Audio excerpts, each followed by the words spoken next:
What's up, freak bitches, wherever you may be, however you may be watching? Thank you for giving me just a couple of minutes of your time. So, last night I was on Derailed with Gatekeeper Drew over on his channel. I'll put a link to his stuff down below like I usually do. And it was just kind of a spontaneous thing. We did a little thing just kind of unwinding from the Thanksgiving holiday. Some of the usual cast of characters that are on Derailed got together, and we just had a nice long little chat about everything. And we ended up talking a little bit about 9/11.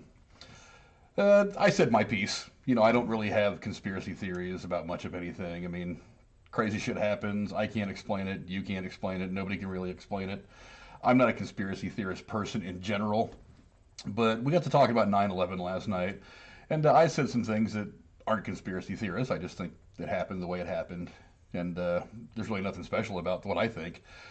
But over on Monetize This with Joe Cronin, which is something you should absolutely be watching. I watch it regularly, just about every Friday night, and a lot of other stuff that Joe puts out during the week. I'll put a link to his channel down below too. Go check his shit out. There's a guy on there named Dave Rose who apparently has some kind of a problem with the fact that I'm not a conspiracy theorist. So he said some things in the show that I want to address. I think it'll be fun to check out this MK Ultra reject. So let's listen to some of the things he has to say. Take it away, Dr. Earl. You're in charge. All right, Jesus. I'm gonna say a few things. Mm-hmm. You got it, Drew. Dad? You go take your piss. You go take your piss, Joe. You're not privy to this, Drew. Yeah. Well, first of all, your show last night. I'm disappointed. Very disappointed. No, really. Why? What do you do? Well, apart from being a bad show, I thought it was a fun show. Your hosts were a little bit dismissive of actual evidence, and actual evidence. I would appreciate as a viewer if you would to have a little bit more of an open mind. And I sent you some of those links anyways on.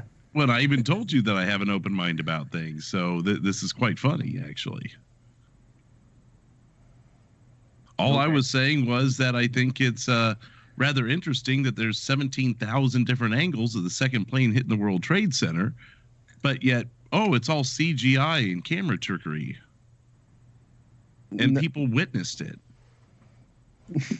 No, but there's a line in between that you've got to be looking at. And well, I'm not discounting that side either. But the items that were brought up, I believe, Anything Nerdy was his name. Always nerdy. Always nerdy. My apologies. He brought up some really good points, and they were dismissed by Alex Payne and that guy, The Harsh Truth. Mm-hmm. Frank, I guess. Yeah. And I thought it was a little disingenuous and could have, benefited from being a little bit more open-minded. Okay, let's talk about being open-minded real quick before we go too much farther into this.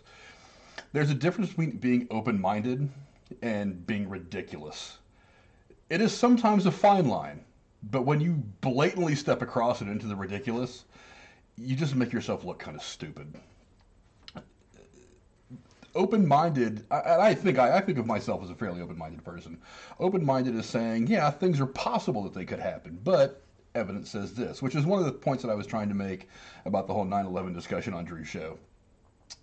But open-minded does not mean, but this weird thing happens over here, so clearly that's the most significant thing about this case that we're not paying attention to. No, it's this insignificant thing way over here, when you've got all this other stuff over here that directly plays into what happened. But whatever. We'll go on and listen to this guy.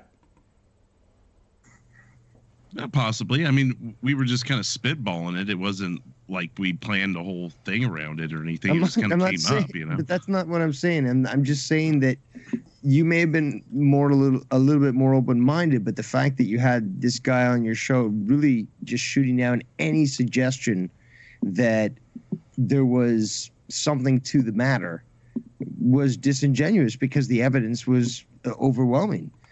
Let's talk about overwhelming evidence. Drew said it himself. There's 35,000 camera shots of a plane hitting the World Trade Center. There was roughly 500,000 to 750,000 people in the area of Lower Manhattan that day when that went down.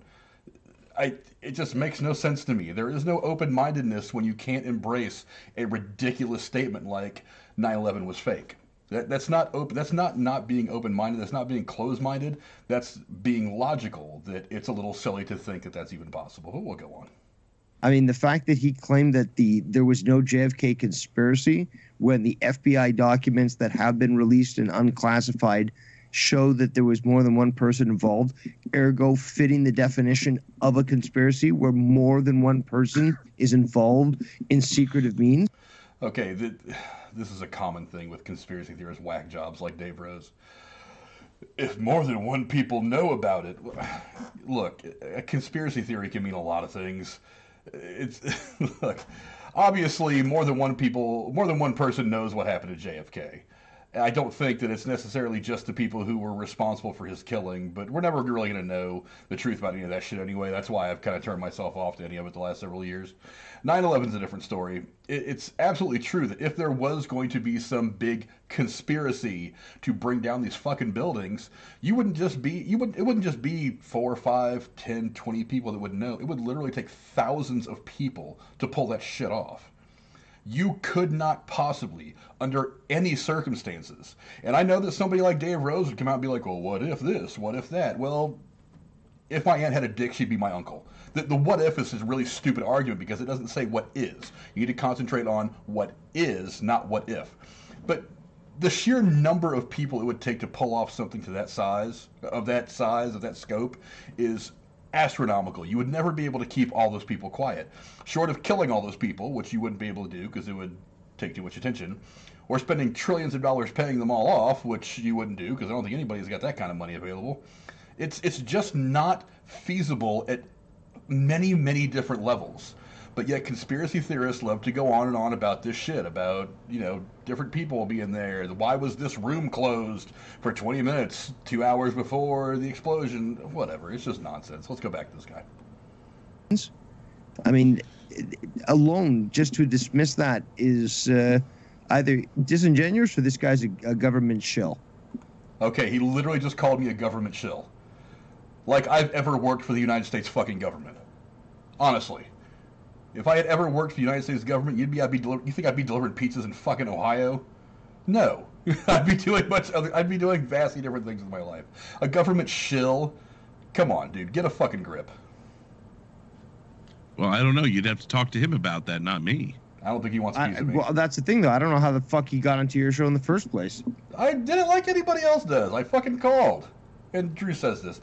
But look, I found Drew the night of the Dayton, Ohio shooting, and I really liked his stuff. I just happened to be off that next Sunday, so I called into his show, and I think me and Drew have a pretty solid relationship so far. Drew's a smart guy. A lot of the people that are on his show are a smart guy. And the guy that I was talking to, the Always Nerdy on the show last night, he's not a terrible guy. I think he's wrong. I can disagree with him respectfully, and he disagreed with me mostly respectfully. And I can have conversations like that, but I never called him a government shill. He never called me a government shill. That's just stupid. You're talking about Frank? Yeah. He called in one time, and he never left. I never got rid of him. But the type of guy he's not entitled to an opinion, I'm sure. Yeah, of course he's entitled. What the fuck are we talking about? Well, that's what I'm trying to figure out. We had a late night drunken conversation, and so maybe someone got a couple things wrong or was unaware about a couple things. But you do realize there was like 16,000 pages of documents released on the JFK thing. We didn't even go. I don't remember the exact number. I'm sure it wasn't. Well, what does that have anything to do with the fact that a conspiracy was legit in regards to what occurred? Because it fits the definition. More than two people were involved. Again, to dismiss what happened with the World Trade Centers, where it was clearly a controlled demolition, where Building 7 was not hit by any debris, and it went down. Hold on. I'm gonna stop this right here for a minute. So Building 7 is right here, and literally across the street, only about 100 to 125 feet away, is one of the towers of the World Trade Center, which goes 110 stories into the sky, and right next to that building is the second tower of the World Trade Center, which goes 110-ish stories into the sky. When those buildings fell down, they did not fall down into a neat, organized pile of debris. You had basically 220 stories of a building fall down and out. You mean to tell me that that building was not hit by one scrap of debris? That's absolute nonsense. It's ridiculous that he thinks anything this absolutely fucking stupid. Not to mention the fact it was probably hit by debris from one of the planes from the initial impact. So it had flaming debris already hitting it. It was probably on fire before the buildings fell. You can't fight that fire if you're a fireman because you're trying to deal with what's going on up in the top of both these damn towers. That building probably burned and burned and burned, completely unabridged by any firefighting methods, except for maybe whatever sprinklers might have been going off in the damn building. And then the other buildings fall down and all this debris careens into it. Yeah, that building's going to be fucking damaged. I don't need to be a structural engineer to tell you that when a 110-story building falls down, unplanned, that the building next to it isn't going to suffer some damn damage. That's just ridiculous. God, do less acid, Dave. Just do less acid. And I didn't deny that last night. After these buildings went down, in a way that was already defined as a controlled demolition. This controlled demolition thing is one of the things that makes me fucking laugh my ass off about the whole 9/11 conspiracy nonsense. Do you know what it takes to demolish through explosion a building? It takes months of planning, and we're talking about like an apartment complex that is maybe a third the total square feet of something like the World Trade Center at most. It only goes maybe 15, 20, 25 stories. Do you know what it takes? It takes meticulous planning. It takes hundreds of people, not just a weekend, but it takes them weeks to plot out, to go and inspect, to look at where they're going to put the explosives. One of the arguments that was made on the show last night was that the World Trade Center buildings were closed the weekend prior for whatever reason, and that's where they planted the explosives. Do you know how long it would take to plant enough explosives to bring down two buildings the size of the World Trade Center? It would take a lot more than could possibly be planted, looked at, wired up in 2 fucking days. It makes no goddamn sense. I mean, please use your fucking brain, Dave. Larry Silverstein called for the building to be pulled. We can't overlook this stuff. The dancing Israelis.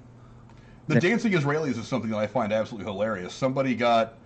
There was a picture of, I didn't even hear about these guys until yesterday, but it was something about a picture of some guys holding a lighter up to the World Trade Centers. I don't know. It's shit that these people pull out of thin air because they just want something to grasp onto to try to support their theories, and it's ridiculous. Did anyone ever bother to look into the moving company that was involved with filming the towers going down?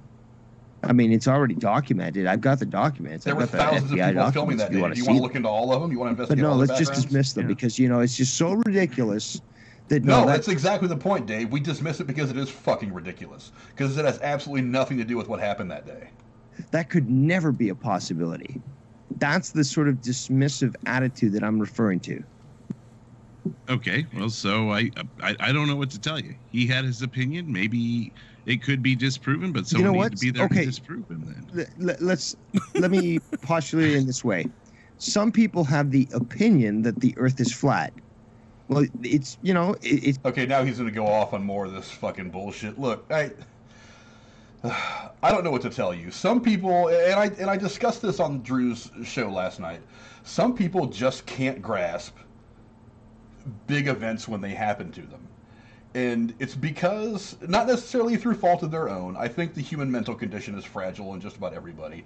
So when something like the Kennedy assassination or 9/11 or even a personal trauma like the death of a loved one or something like that happens, we can't just look at it and accept it for what it is. We have to build a bigger box to put it in because mentally we can't handle just the reality of a person passing away or this thing that happened. And that's exactly what happens with people like Dave Rose. They can't handle the fact that 19 assholes hijacked airplanes and flew them into fucking buildings. It's called Occam's razor. All things being equal, the simplest explanation tends to be the correct one. The simplest explanation, at least for the case of 9/11, is that these 19 guys did what they did. And a couple of buildings fell down, and a lot of people died, and it's just what it is. There is no broader conspiracy. There is no bullshit. It's like, come on, dude. Stop taking the fucking acid. Stop dosing. Stop smoking whatever laced bullshit you're smoking. Take a couple of months to detox and then go back and look at this from another perspective, from a sober perspective. Because it's simply ridiculous to trounce out there and say, oh, obviously it was a controlled demolition and blah, blah, blah. It's CGI. 500,000 to 750,000 people were in Lower Manhattan that day when that shit went down, and they all saw airplanes fly into buildings. Do you think they were all being fucking mind controlled? Do you think they were all seeing shit? It's ridiculous. Look, Dave, if you want to come on my show, you let me know. I'll go after you all day on this one, because it's been months since I've had good 9/11 talk, and you're not the only person that comes to me with this bullshit. So, anyway, I'm not even going to bother editing this video. I'm just going to put it up, and you guys can have all the fun with it you want. Catch you later.